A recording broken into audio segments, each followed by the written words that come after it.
ይህ የምትመለከቱት በቦረና ማንነት ያላቸው ወይም ቪዲዮ እኛ ለዘመናት የሰው ልጆችና እንስሳት እንዴት እንደኖሩ በታሪክ ላይ ተቀምጧል።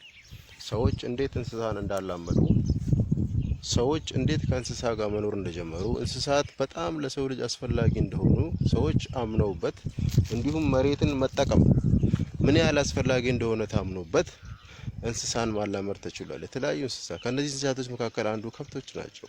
ከብቶች የወተት ተዋጽኦ፣ ስጋ እንዲሁም የተለያየ ነገር ጥቅም አላቸው።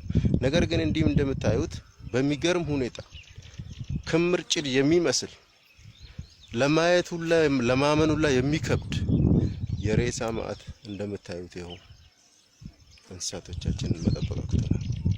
ስለ እውነት ማወቅ አለባቸው ይሄንን ቪዲዮ።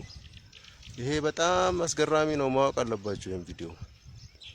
ስለዚህ በጣም አዝናለሁ። እኛ በጦርነት ህዝቦቻችን በማያገባን እየገባን በፖለቲካው በምን ነገር ግን መለስ ብለን አብረን የምንኖራቸውን እንኳን እንስሳቶች ማየት አልቻልንም።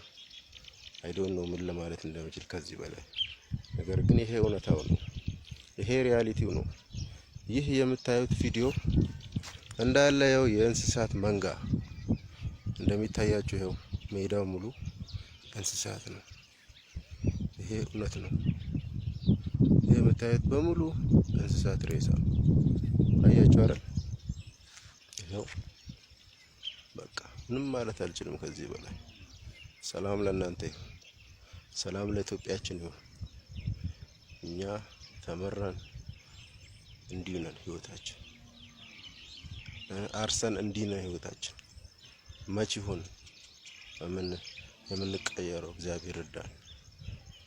ታንኪዩ። አመሰግናለሁ።